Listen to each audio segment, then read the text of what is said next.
제가 맡은 과목이 세법입니다. 세법인데 일단 뭐 중개사 어떤 그 전체 공부를 어떻게 해야 되는지는 뭐 중개사법 쌤이나 아니면 원장님이 아마 이미 한 번 정도 이야기를 아마 했을 겁니다. 그래서 제가 뭐 그 이야기는 따로 할 필요 없을 것 같고 그 세법에 대한 이야기를 조금 하고 강의 진도를 들어가도록 하겠습니다.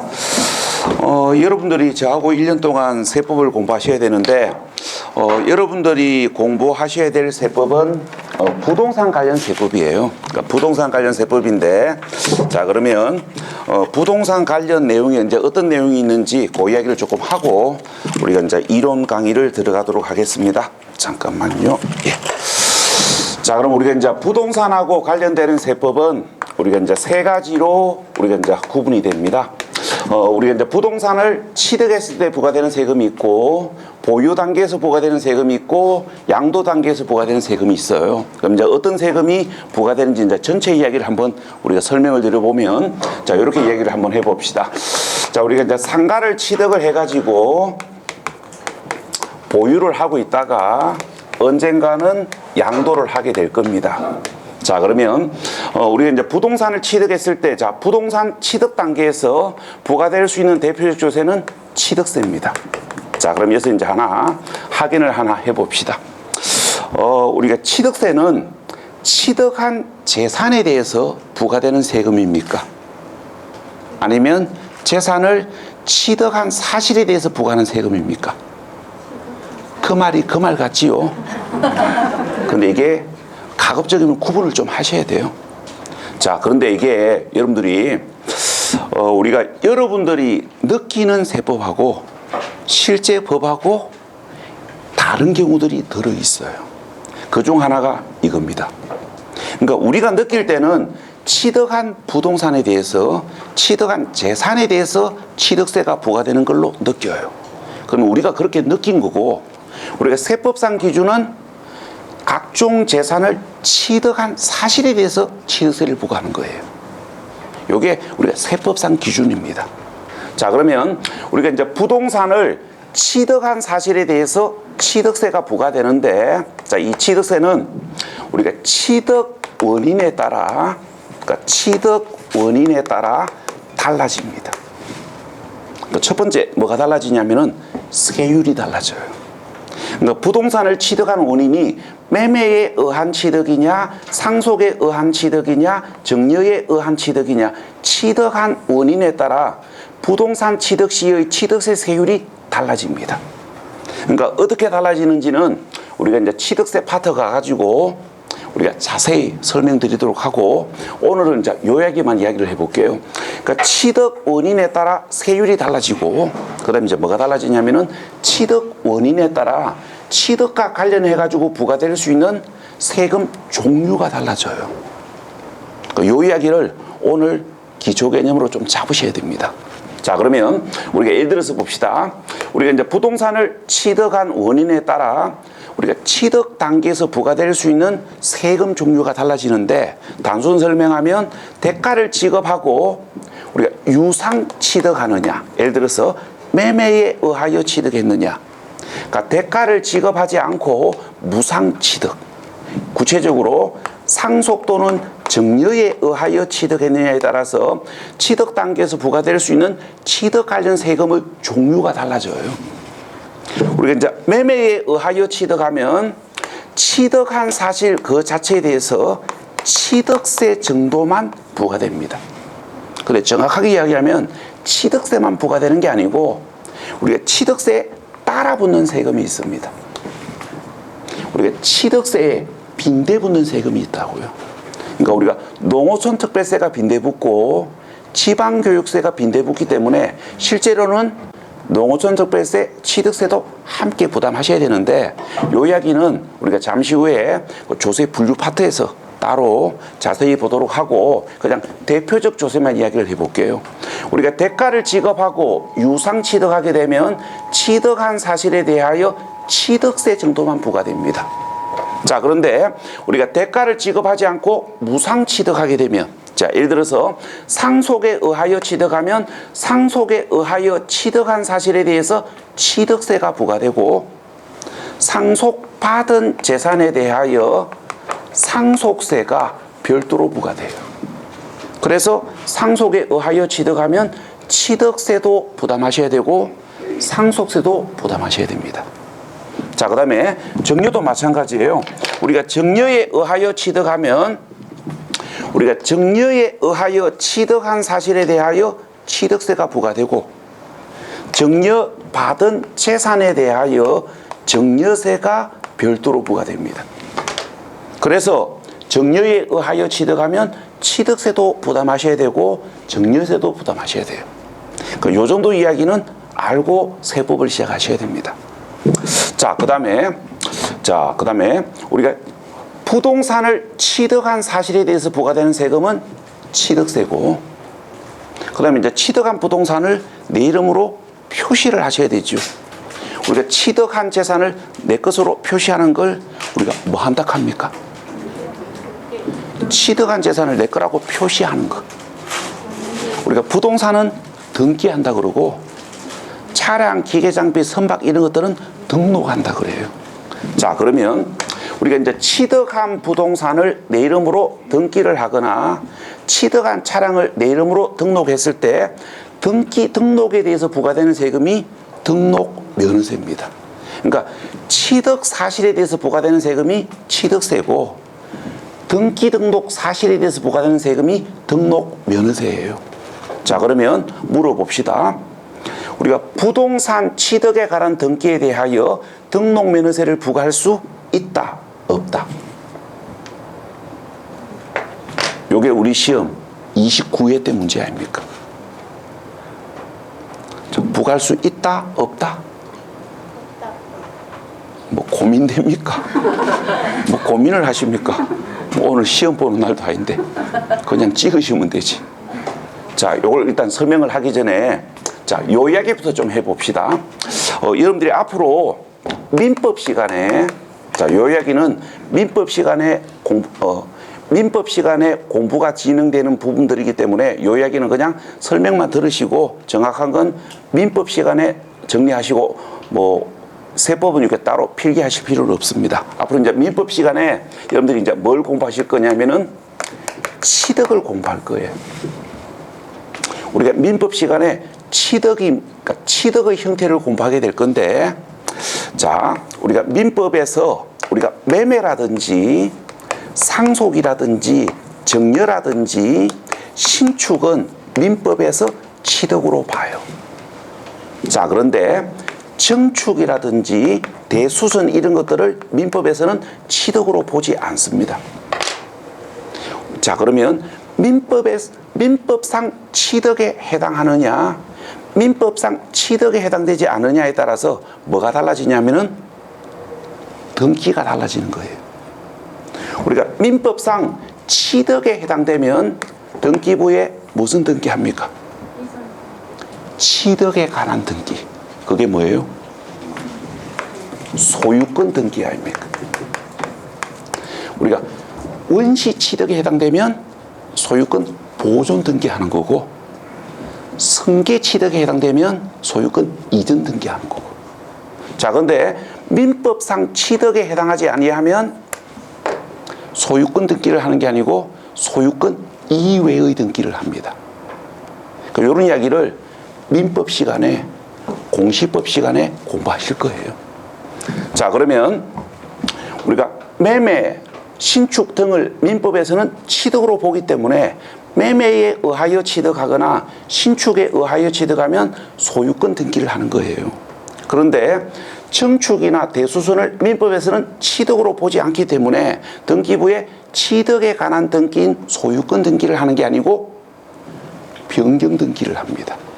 그러니까 이런 이야기는 공시법 시간에 공부하시면 되는 거고, 그럼 이제 다시 이제 이쪽으로 오셔가지고 우리가 부동산 취득에 관한 등기가 소유권 등기고, 소유권 등기에 대하여 자, 등록 면허세를 부과할 수 있다, 없다? 자, 결론을 이야기하면 부과하지 않는 게 원칙입니다. 근데 부과되는 경우도 있어요. 이걸 구분하는 문제가 29회 때 나왔는데 요 이야기를 여러분들이 이제 이해를 하시려면은 뭐를 알고 계셔야 되냐면은 이걸 알고 계셔야 돼요. 우리가 법이 어떻게 바뀌었는지를 알고 계셔야 되는데, 자, 요 이야기는 우리가 오늘 처음이자 올해 마지막으로 설명하는 이야기입니다. 이게 이제 아주 기초적인 이야기고 시험 문제에서 혹시 물어보는 이야기지 보편적 이야기는 아닌데 이걸 여러분들이 기초적으로 알고는 계셔야 됩니다. 그래서 우리가 요 1, 2월 과정에서 요거 설명을 한번 하고 앞으로 다시는 설명을 안 할 겁니다. 그래서 여기서 설명을 잘 들어보시면 자, 우리가 이제 지금부터 이제 설명을 한번 해볼게요. 자, 일단 우리가 2010년까지는 우리가 부동산을 취득한 사실과 부동산 등기 사실에 대하여 취득세와 등록 면허세를 따로 부과했었지요. 그래서 옛날에는 봐요, 우리가 등록 면허세를 납부하고 등기하고 나서 법무사 사무실에 등기 필증 받으러 가니까 법무사가 뭐라고 이야기합니까? 취득세 고지서 주면서 이거 며칠까지 내라고 그랬잖아요. 옛날에. 그러니까 2010년까지입니다.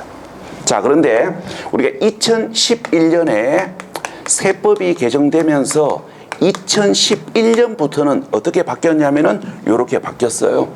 우리가 부동산 소유권 등기 시의 등록 면허세를 취득세에 통합을 해가지고 2011년부터는 취득세로 통합 징수를 하고 소유권 등기에 대하여 2011년부터는 등록 면허세를 별도로 부과하지 않습니다. 이렇게 이야기하니까 그러면 세금이 줄어드냐고 이야기하시는 분들이 계시는데 제가 금방 뭐라 그랬습니까? 취득세도 통합, 취득세 합한다 그랬잖아요. 줄어드는 건 아니에요. 그러니까 무슨 이야기냐면은 자, 우리가 앞에다가 조건을 하나 달아서 이야기해 봅시다. 우리가 상가를 매매로 취득한 경우를 전제로 했을 때 우리가 2010년까지는 취득 사실에 대하여 취득세 2%를 등기 사실에 대하여 등록면허세 2%를 따로따로 부과했었다고요. 자, 그런데 2011년부터는 어떻게 한다고요? 소유권 등기 시의 등록면허세 2%를 취득세에 합산해가지고 취득세 통합해가지고 취득세 4%로 통합 징수하고 소유권 등기에 대하여 등록면허세를 별도로 부과하지 않습니다. 법이 이렇게 바뀌었다는 걸 알고 있어야 돼요. 자, 그 다음에 요 이야기를 가지고 이제 등기를 이해하셔야 됩니다. 자, 2011년부터는 소유권 등기 시의 등록면허세를 취득세 합해가지고 취득세로 통합하여 징수하기 때문에 2011년 이후에 취득한 부동산 등기는 취득세를 납부해야만 등기가 가능해요. 그래서 여러분들이 공시법 시간에 배우실 겁니다. 소유권 등기를 하기 위해서는 취득세 납부 영수증을 등기 신청 서류에 첨부해야 된다고. 법이 이렇게 바뀌었기 때문에 그래요. 자, 그럼 요 이야기를 가지고 자, 요걸 이제 이해를 하셔야 돼요.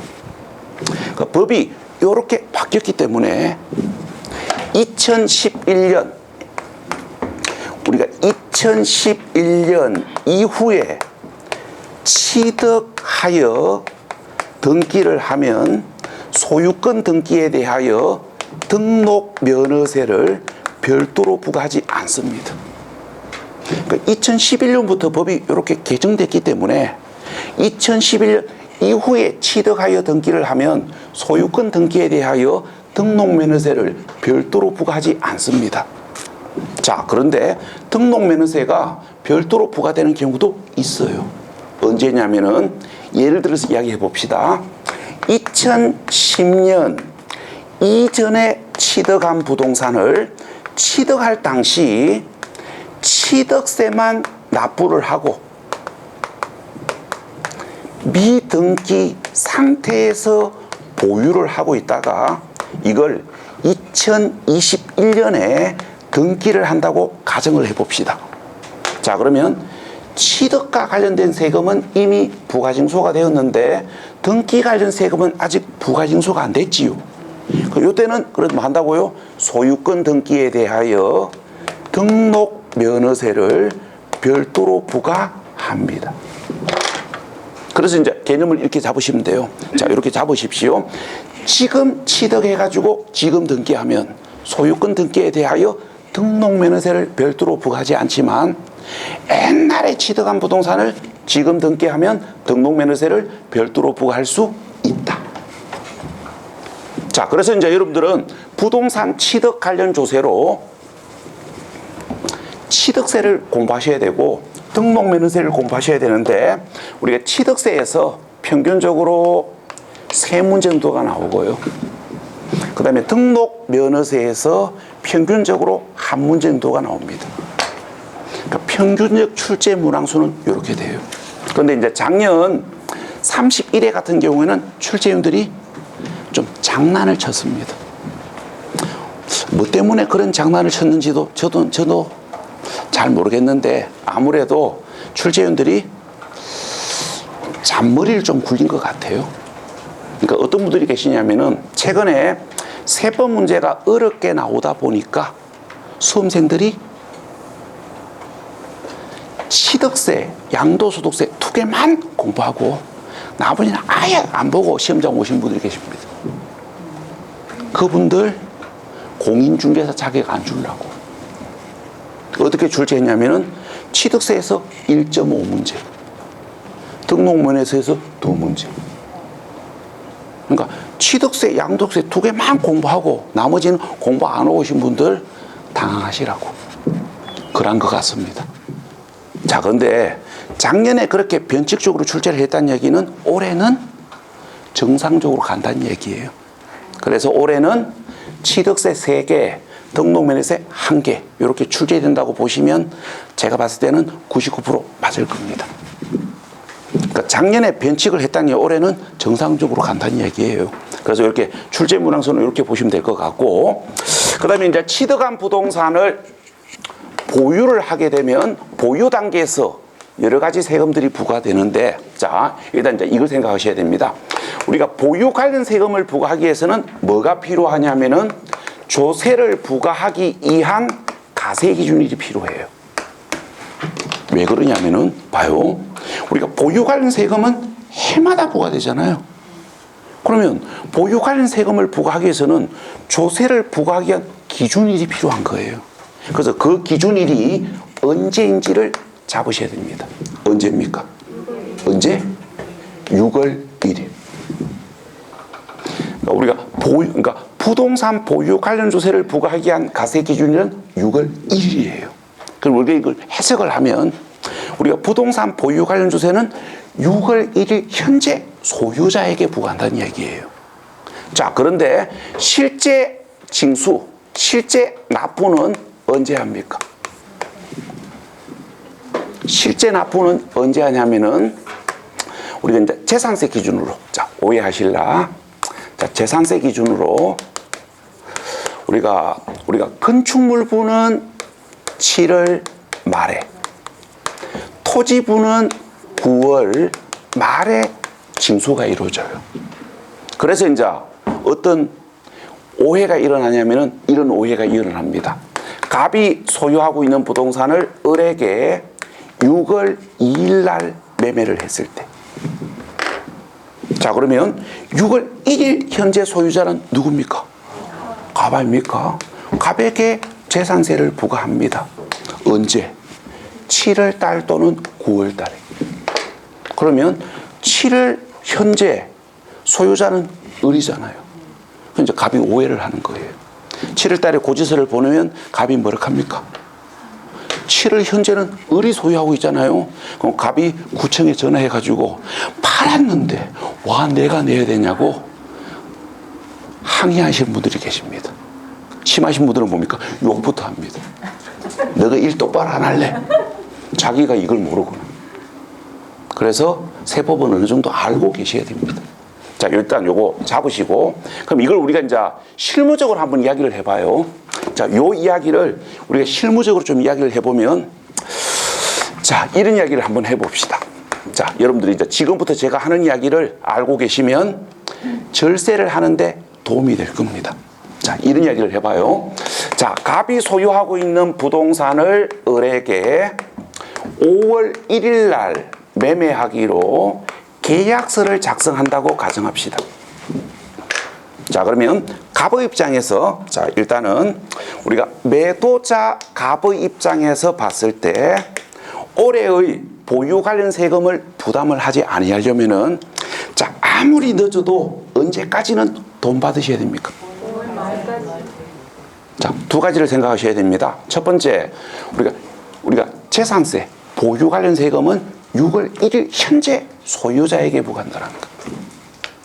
그 다음에 두 번째 생각하셔야 될 거, 6월 1일 날 돈 주고 받으면 매수자에게 부과합니다. 자, 그러면 결정하십시오. 아무리 늦어도 언제까지는 돈 받아야 됩니까? 아무리 늦어도 6월 1일까지 돈 받으셔야 됩니다. 그러니까 6월 1일까지 돈 받으면 6월 1일 현재 소유자는 을이잖아요.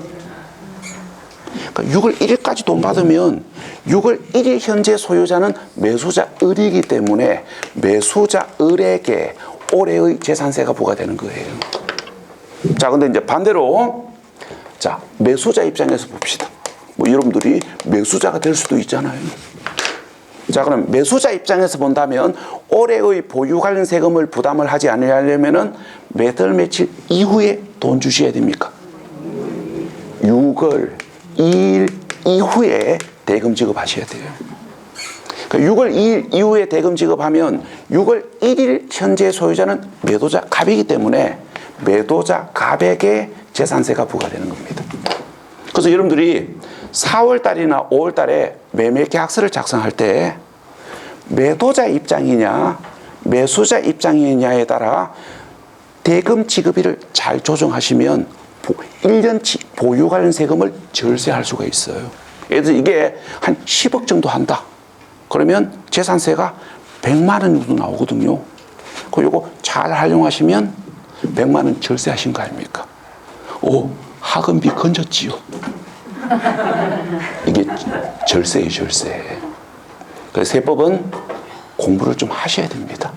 그래야 탈세도 하고 절세도 해요. 저도 가끔씩 세금을 탈세를 하는 경우도 있습니다. 그런데 저는 이법적인 방법은 사용하지는 않고 좀 변칙적 트릭은 좀 씁니다. 아, 배하성은 활용을 해야 될 거 아닙니까? 그거는 당연한 겁니다. 근데 저는 법을 위반하면서까지 탈세는 안 합니다. 어떤 법을 어기지 않는 범위 내에서 그 트릭, 변칙적인 방법은 동원해도 이법적 행위는 안 하기 때문에 뭐 국세청에서 전화가 와도 전혀 꿀리지 않습니다. 하여튼 자, 그래서 요거 자, 뭐 그러니까 이게 이제 절세의 방법이 될 수 있기 때문에 요걸 여러분들이 기본적으로 알고 계셔야 되고, 요게 우리 시험에 한 번씩 나와요.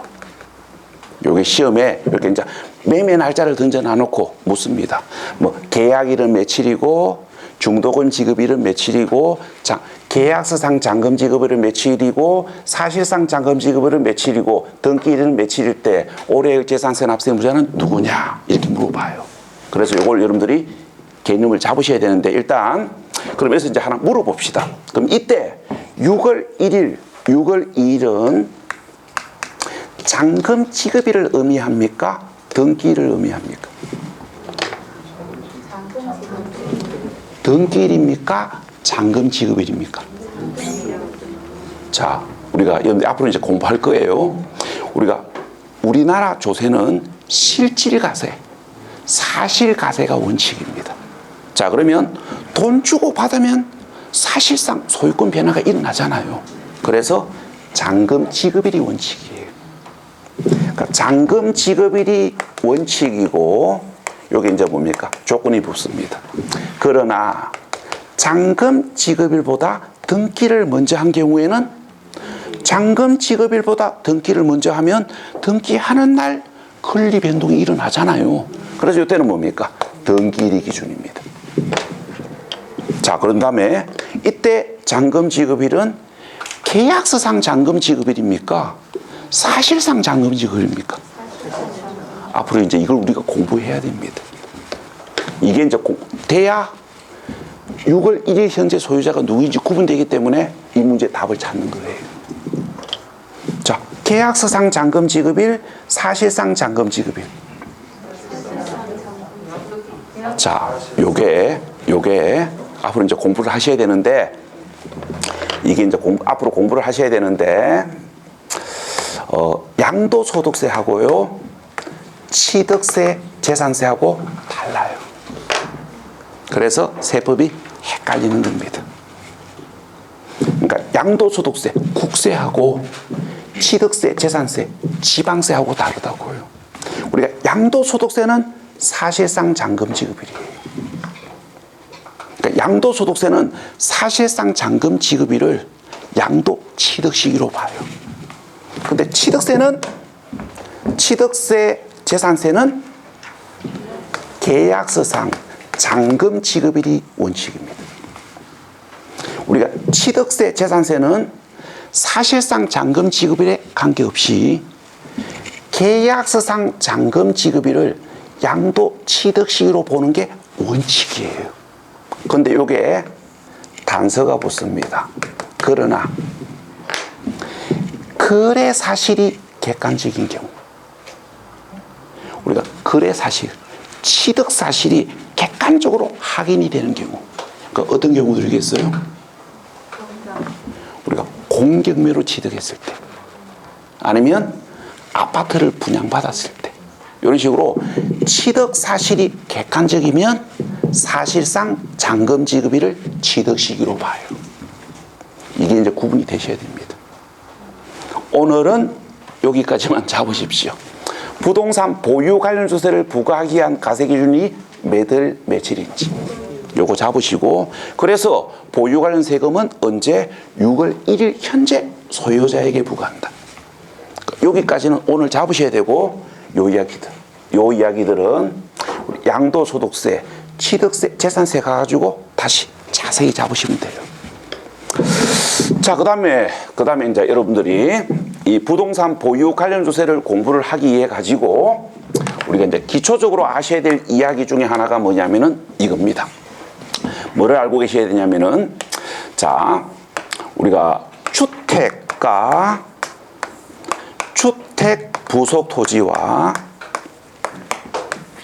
상가 건물과 상가 건물 부속 토지는 세금을 부과하는 과세 범위가 다르다는 것. 자, 일단 상가 건물과 상가 건물 부속 토지부터 이야기해 보면, 우리가 상가 건물과 상가 건물 부속 토지는, 자, 설명 편의상 재산세를 가지고 이야기해 볼게요. 우리가 건축물 부분에 대하여 건축물분 재산세를 별도로 부과하고, 부속 토지에 대하여 토지분 재산세를 별도로 부과해요. 우리가 일반 건축물과 일반 건물 부속 토지는 건축물 부분과 부속 토지 부분에 대하여 세금을 따로 부과한다고요. 자, 그런데 주택과 주택 부속 토지는 소유자가 다르더라도, 그러니까 주택과 주택 부속 토지는 소유자가 달라도 주택 건물과 주택 부속 토지의 합산된 금액에 대하여 세금을 부과합니다. 요 특징을 잡으셔야 돼요. 자, 돈을 넣어가지고 이해해 볼게요. 우리가, 자, 주택 건물은 갑이 소유하고 주택 부속 토지는 을이 소유하는데, 주택 공시가격은 4천만 원이고 주택 부속 토지 공시가격은 5천만 원이라고 가정하고, 자, 그러면 주택과 주택 부속 토지는 소유자가 다르더라도 주택 건물 가액 4천만 원과 주택 부속 토지 가액 5천만 원의 합산된 금액 9천만 원에 대하여 재산세를 부과한다고요. 부과하고, 자, 이때 부과된 재산세가 계산 편의상 9만 원이라고 가정합시다. 그럼 이 재산세 9만 원을 어떻게 하냐면은 이렇게 해요. 합산된 금액 9천만 원 중에서 주택 건물 가액이 차지하는 비율과 주택 부속 토지 가액이 차지하는 비율에 따라 나눠가지고, 자 그러면 합산된 금액 9천만 원 중 주택 건물 가액이 차지하는 비율은 9분의 4고 주택 부속 토지가 차지하는 비율은 9분의 5 아닙니까? 그러니까 합산된 금액에 대해서 재산세 부과하고, 이때 부과된 재산세를 주택 건물 가액이 차지하는 비율과 주택 부속 토지 가액이 차지하는 비율에 따라 나눠가지고 4만 원은 주택 소유자 갑에게, 5만 원은 부속 토지 소유자 을에게 고지서는 따로 고지해요. 이걸 여러분들이 알고 계셔야 됩니다. 이런 기초 개념을 확실하게 잘 잡아 놓으셔야 나중에 우리가 응용된 이야기가 나오고 심화된 이야기가 나왔을 때 덜 혼란스러워지는 거예요. 그래서 오늘 이 개념을 필히 잡으셔야 돼요. 우리가 부동산 보유 관련 조세를 부과하기 위한 가세 기준이 매달 며칠인지, 그 다음에 주택과 주택 부속 토지는 소유자가 달라도 합산 금액에 대해서 세금을 부과한다는 거예요. 자, 여기까지를 기초 개념으로 잡으시고, 자, 여기다가 이제 요 이야기를 추가해 봅시다. 자, 우리가 부동산 보유 단계에서 부과될 수 있는 세금에 어떤 세금이 있어요? 자, 가봅시다. 6월 1일 현재 부동산이라는 재산을 보유하고 있는 자에게 기본적으로 부과되는 세금이 재산세고, 그 다음에 보유 부동산의 합산된 금액이 일정 금액을 초과하면 우리가 재산세도 부과되고 종합부동산세도 부과됩니다. 자, 우리가 오해의 소지를 없애기 위해서 자, 주택 기준으로 이야기해 봅시다. 자, 주택 기준으로 했을 때, 자, 보유주택의 합산된 금액이 얼마를 초과했을 때? 얼마? 6억? 9억? 12억? 뭐 어디서 다 들어본 것 같지요? 뭐 매스컴을 통해 가지고 다 들어봤을 겁니다. 원칙은 6억입니다. 그러니까 보유주택의 합산된 금액이 6억을 초과했을 때 주택 종합부동산세가 부과되는 게 원칙이에요. 근데 여기 이제 단서가 붙습니다. 그러나 1세대가 하나의 주택을 보유하고 있는데 그걸 한 사람이 단독으로 소유하면 9억을 초과했을 때, 1세대가 하나의 주택을 보유하고 있는데 그 주택을 여러 사람이 공동 소유하는 경우에는 지분가액이 6억을 초과했을 때, 그러니까 갑하고 배우자가 공동 소유하는데 지분이 50대 50이라면은 갑의 지분가액이 6억을 초과하고 을의 지분가액이 6억을 초과했을 때 종합부동산세가 부과된다고요. 합산하면 얼마입니까? 12억 초과했을 때. 그래서 매스컴에서 6억도 나오고 9억도 나오고 12억도 나오는 겁니다. 자, 그러면 이제 여러분들이 기본 개념을 이렇게 잡으셔야 됩니다. 그러니까 6월 1일 현재 부동산을 보유하고 있는 자에게 세금을 부과하는데 보유 부동산의 합산된 금액이 일정 금액 이하이면 재산세만 부과되는 거고, 보유주택의 합산된 금액이 일정 금액을 초과하면 재산세도 부과되고 종합부동산세도 부과된다는 거. 그럼 여기서 우리가 이제 여담으로 이런 이야기를 하나 해봅시다. 자, 여기 수업 들으시는 분들, 아직 결혼 안 하신 분들, 자, 결혼을 전제로 미팅을 하시거나 아니면 이제 결혼하신 분들, 자녀가 우리가 결혼을 전제로 선을 보게 됐을 때 가가지고 경제력을 한번 확인해 봐야 될 거 아닙니까? 이 마스크도 좋으면 좋지만 그거보다는 경제력이 더 좋아야 될 거 아닙니까? 요새 봐요. 코로나 시대에 도래해가지고 이 경제력이 얼마나 중요합니까? 그래서 경제력이 있는지를 한번 확인을 해봐야 되는데, 대놓고 연봉이 얼마냐고 물어보기는 거시기 하지요. 그럼 이제 뭡니까? 미안하지 않게 물어볼 수 있는 방법이 있어요. 뭐 하시면 됩니까? 종합부동산세 내냐고. 종합부동산세 내냐고 물어보시면 돼요. 그럼 미안할 거 없잖아요. 종부세 내냐고 물어보시면 돼요. 물어보시고 종합부동산세를 낸다 그러면 하나 더 확인하셔야 됩니다.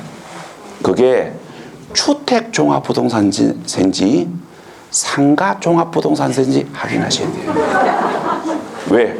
주택종부세면 큰 부자는 아닙니다. 왜? 보유주택의 합산된 금액이 6억 초과하면 종합부동산세 나오는데 저도 주택종부세는 냅니다. 집이 몇 개 있거든요. 그렇다고 해가지고 그 집이 엄청나게 비싼 집은 아닙니다. 조그만한 거 몇 개 있기 때문에 그렇게 부러워하실 필요는 없고요. 그래서 주택 종부세 내시면 그 사람은 큰 부자는 아니에요. 그런데 상가 종합부동산세를 내고 있다면 이 얼굴은 볼 것도 없습니다. 얼굴은 볼 것도 없고 이 결혼 밀어붙여야 됩니다. 왜 그러냐면은 상가 종합부동산세가 부과되려면은 이 상가가 시가로 얼마 정도는 돼야 될 것 같습니까? 30억? 50억? 자, 놀랄 수도 있기 때문에 마음의 준비를 좀 하십시오. 최소 100억 이상.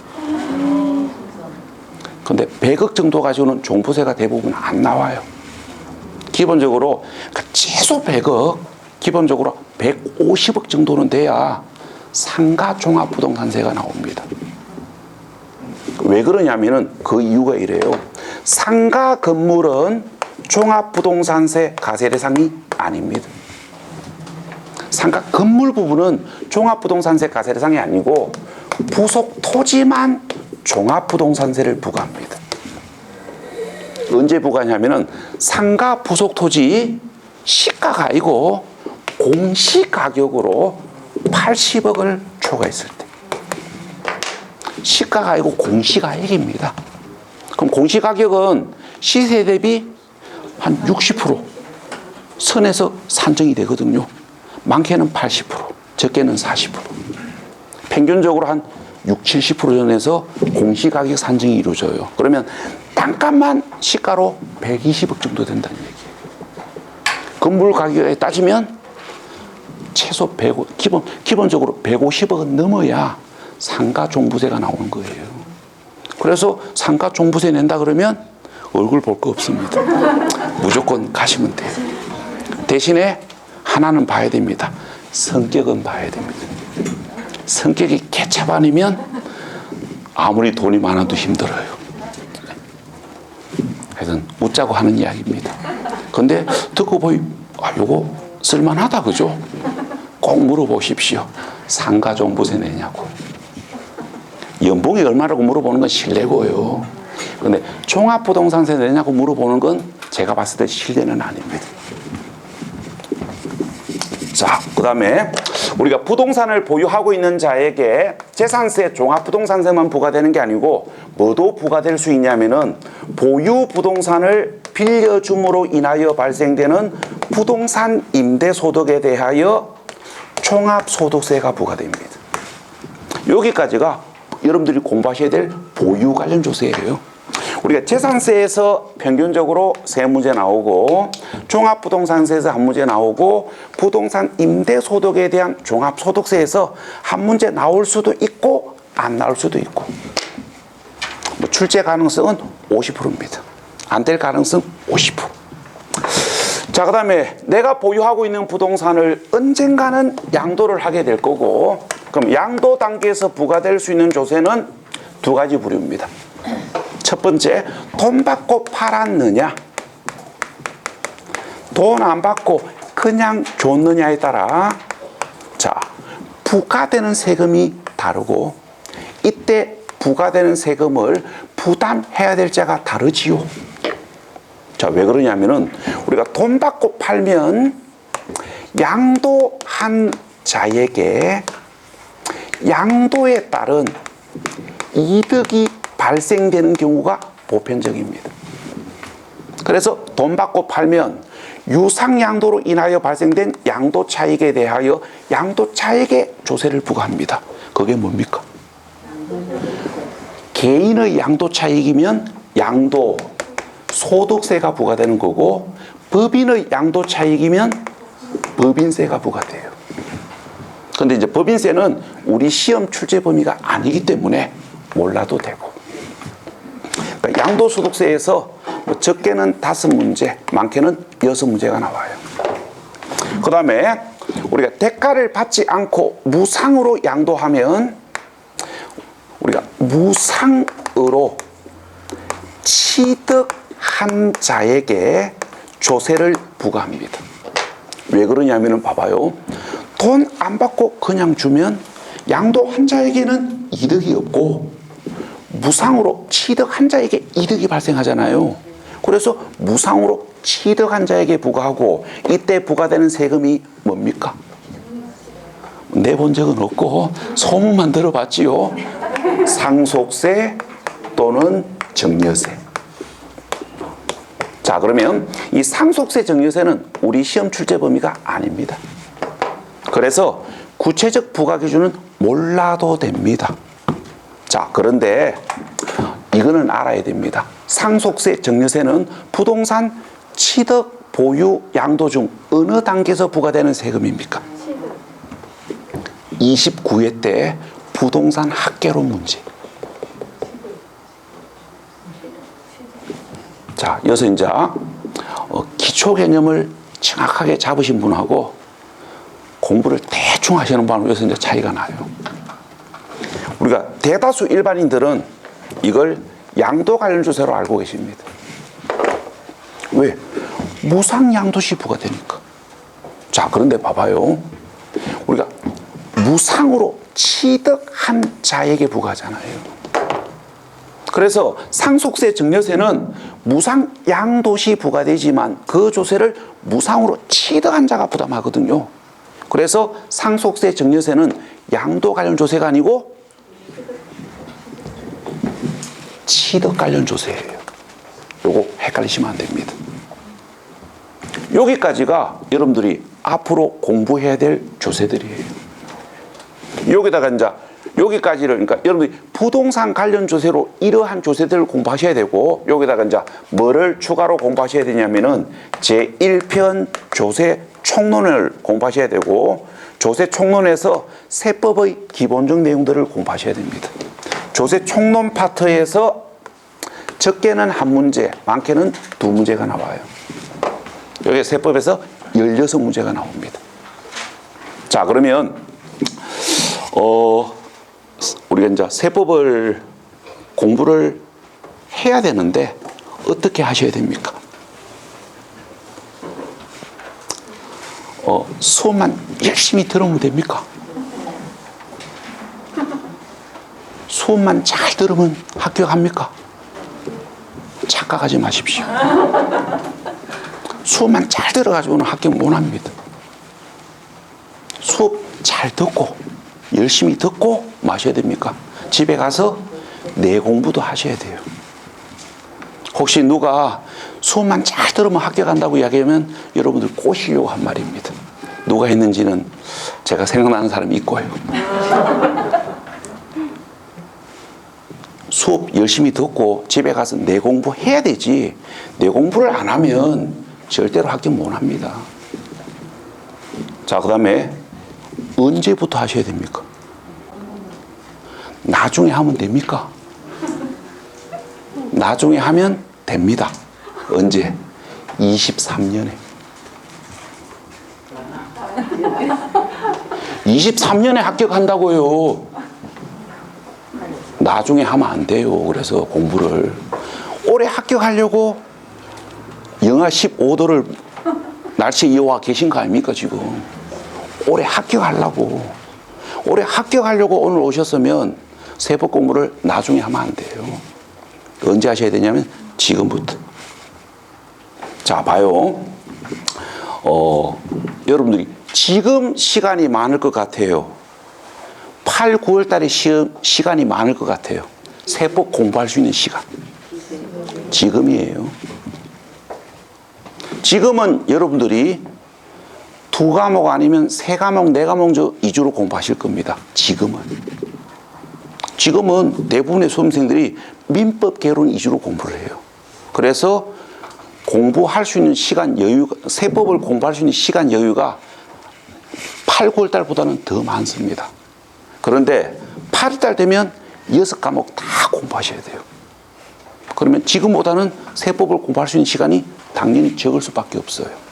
그런데 세법 공부를 나중에 한다고요? 말이 안 되는 이야기 아닙니까? 그런데 대부분의 수험생들이 어떻게 하냐면 이렇게 합니다.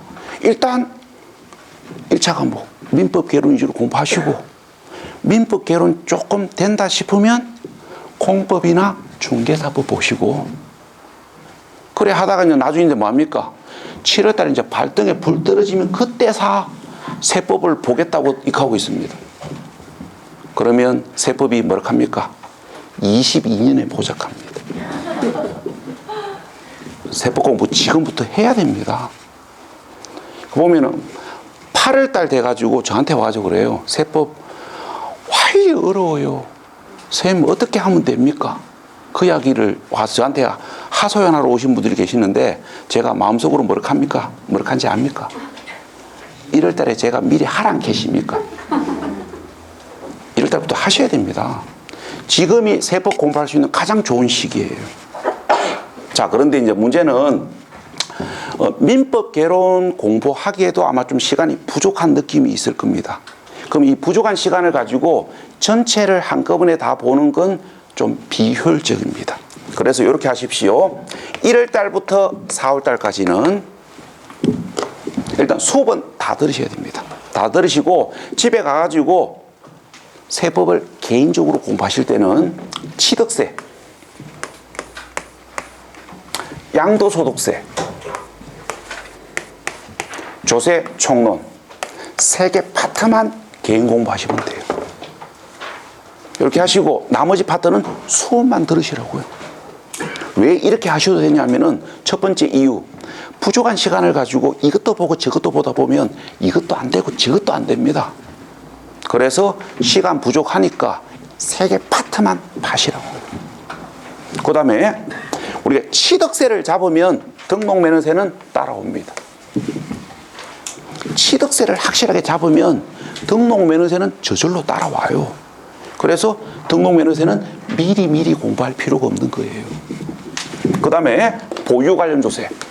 자, 보유 관련 조세는 95% 단순 암기입니다.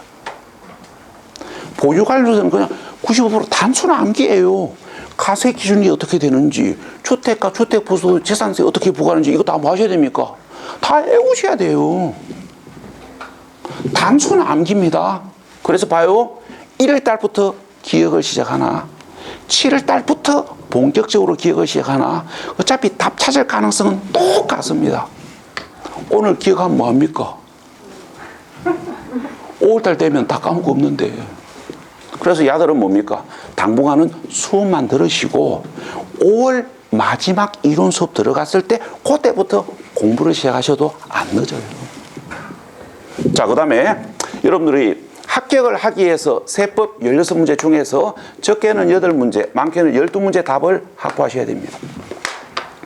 세법이 힘드신 분들은 8문제, 공부할 만한 분들은 12문제를 목표 점수로 삼으시면 돼요. 자, 그러면 우리가 최악의 경우를 이야기해 봅시다. 나는 세법이 너무 힘들고 시간이 부족해서 취득세, 양도소득세, 조세총론 3개 파트만 올인했다. 자, 그러면 3개 파트에서 몇 문제 나옵니까? 적게는 10문제, 많게는 11문제. 그럼 3개 파트